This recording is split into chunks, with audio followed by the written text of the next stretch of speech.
Hey, what's up, everybody? It's Nick Davenport, aka Mr. Mental Muscle, and welcome back to the Mental Breakdown channel. Now, we typically talk about different topics ranging from psychology and breaking it down through psychology and science of current events, just interesting topics overall that can implement in your everyday life or just make sense of the world.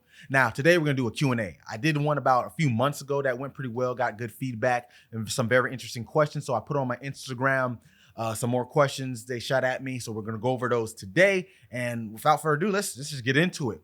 So the first question, how to recover mentally from failure or not being there yet? This is actually a very, very good question. And I personally have dealt with this and still deal with this. So I can actually relate from it from a lot of different perspectives. So if I look at it just from the professional's perspective of like mental performance, mental health, you got to get your mind adapted to failure being an option. A lot of times we go into our goals, our endeavors, thinking that the outcome is the only thing that can happen. And while we shouldn't hope for the worst, we should at least have it in our mindset that that outcome can be a factor. We often see, okay, there might be bumps in the road, but at the end of the day, I'm going to get my final goal. If your goal is to graduate college, that's something I did. It didn't go smoothly for me. So I had to understand that there was times I failed classes and had to retake them. There's times where there wasn't classes being offered, so I had to wait extra time. So these are just examples of that. If you get in your mind and pre-program it to be in the frame of there's going to be hindrances, and if it goes this way, what is my alternative? Because usually when we have this sense of failure and we feel bad about it, it's because there's a discrepancy of what was expected versus what happened. The bigger that discrepancy between the two, the worse you're going to feel. Your brain literally gets wired for that expectation. And we get to the dopaminergic aspects of it, of how our brain responds to reward, error detection, and just planning. And I can break this down from that cognitive level. We have the part of our brain called the anterior cingulate cortex, or the ACC, which is where we detect when things don't go right. Now, in our prefrontal, that's how we plan things out. So if that's saying the goal needs to happen this way, the ACC is saying, wait, this is a little different. This is deviating from our end goal. What do we need to do? It detects the error, and then you need to replan, reframe. And then the VTA, which is the ventral tegmental area, the VTA is to say, okay, I like that outcome. Give that feedback or that dopamine hit to say, let's do it again and keep this behaviors, this motivation going. So when we feel in that discrepancy, it's not saying aim low either, but you got to be mindful and realistic of where you are, because sometimes we are overzealous, not because we just are happy-go-lucky, head in the clouds, but we hope for the best. Like, I have big goals, big dreams. And sometimes I have to say, Nick, start here first. I've done some great things, but I still got to ground myself to understand that the failure is not necessarily inevitable, but it's something that's there. Now, going to the other side of me just as a person through my struggles, how I just deal with failure, I typically put myself in other aspects of my life, high risk, low reward situations. So not saying do your main endeavor like that, but you could. But I do a lot of other side gigs or other like just everyday tasks, like even taking a longer route to work. You know what I'm saying? I get myself programmed for the inevitable aspect of, if this doesn't work out, I can be okay with it, because it's just like training another skill, right? So you want to be able to get acclimated and familiar with the failure, because it's going to happen, and also set the gaps between what you expect and what you think you're going to get. They'll need to be closer together. So there's no really way to just erase failure, not be unbothered by it, but there is ways to get used to it at least and know how to regroup and adapt. Okay. Is astrology legit? I don't want to lose some followers with this one, but let's get into it.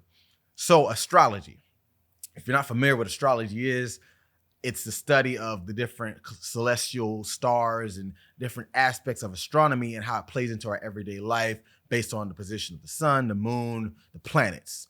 Now, that's where my expertise on that ends. So you're probably thinking, how can I even talk about this? So my other expertise can. So that's personality psychology. And honestly, if you look at it as like a fun personality measure, I could care less about it.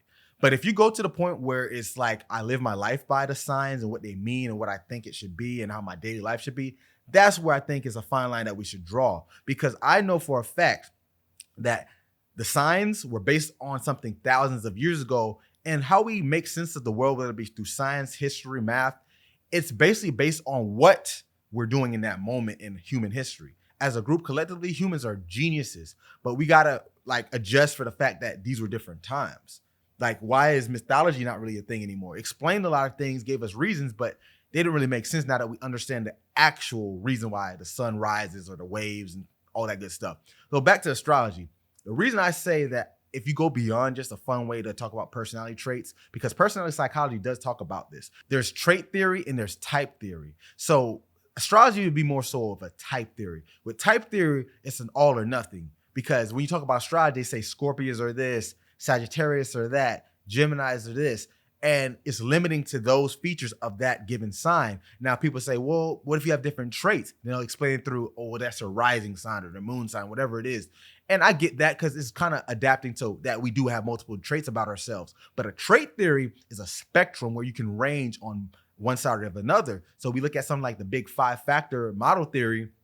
This talks a lot about like things like openness to experience, conscientiousness, extroversion, neuroticism, and agreeableness. These 5 traits have been tried and validated through much research over the last 40, 50 years. And what validated means, it tests what it says it's testing. And it's also reliable, which means that if it's given multiple times to the same people, the answers and the results don't vary. Now, going back to a type theory, you see a lot of variance in responses because I did this with my class when I used to be a college professor. I gave 6 signs. I gave the signs, I think, from January to July. And I said, these traits, put a check if you fall under any of these traits. So I had the whole class do it. Now, mind you, I have 30-some students. It's bound to be some students have birthdays that aren't in those 6 months. So it turns out that they answered yes to quite a bit of the traits of the signs. And so when I told them that these were only given for 6 traits, so no matter what, if your birthday was after those 6 months, no matter what you put, it was wrong. Some people got mad at me for that. But the whole point of doing that was to show that we have traits of everything. And then people try to justify it. So it's not really, is astrology legit? It's more so, what are you trying to make sense of with it? Now, I see on a lot of dating shows or dating apps, like there's one on this podcast called The Fresh and Fit, where a lot of girls come on and they'll ask, what sign are you? And they'll use it to dictate how their dating life goes, or even just their day-to-day life. Like, I'm pig-headed because I'm a Gemini. Like, no, you're pig-headed because you need to work on your communication skills, right? So to justify your traits or beings through astrology, I think is a detriment. Like, personality traits speak way better on this, and I go off of that personally because that's what I studied, but they make more sense because I can be reliable to know that these traits can actually explain behavior, because that's the whole point of personality psychology, is making sense of the behaviors. Astrology can't really do that, and if you into it, it's not a deterrent, but I'm just saying, take it with a big grain of salt before you get too deep into it. Okay, what is it like working with world-class performers? Good question. So I can say I'm pretty fortunate that I work with a lot of top athletes, performers in the military, tactical, business. The list goes on. So the beauty of mental training, what I do with my business, is that it really is no one-stop shop for it. I'm not limited in who I can work with. And I've been very fortunate to work with some Olympians. One of my biggest people I work with, Julianna, Pena, former bantamweight UFC champ, Dustin Poirier, one of the best lightweights to ever do it in the UFC. So these are people that I've been able to help their mental performance, their mental skills, from the psychological side, from the cognitive side, and just overall performance. Because if you don't know, my business is called Mind Body One, and I train these performers with a variety of skills that some are more physical, some are more mental, some are a combination of both. They're always sports specific or demographic specific. And that's one of my biggest claims, that why people recruit me and try to hire me, is because I'm able to accommodate their programs. So to say that working with them is great, not just because it's cool to say, hey, I work with these famous people. I've been on Fox Sports, ESPN, ABC, the list goes on. But it's also cool because it helps me with the actual business, because I'm able to take what I learned working with them and apply it to what I do with other clientele. Because if I take the skill sets of someone who has impenetrable mental toughness, I learn these things, and it allows me to provide better service, not just to them, but other populations. Because now I understand this is what a top performer looks like in this field. This is what a top performer looks like in that field. This is what a mentally tough or emotionally stable person adjusts in hardship. And I can customize my programs, my courses, whatever I do, to these people. So honestly, they get a lot from me, but real talk, I get a lot from them as well. And it allows me to build up Mind Body One to the great business, the #1 mental performance company in the world that it is today. So it's a blessing and an honor to work with these top performers.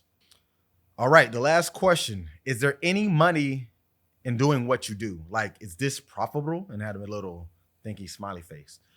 Well, that kind of plays off the last question, so that kind of is perfect. So, is there any money? So first, I got to ask you, what do you consider real money? I could ask that question to 1,000 people and I could get 1,000 different answers. I've heard people saying $15 an hour is good money, $20 an hour is good money.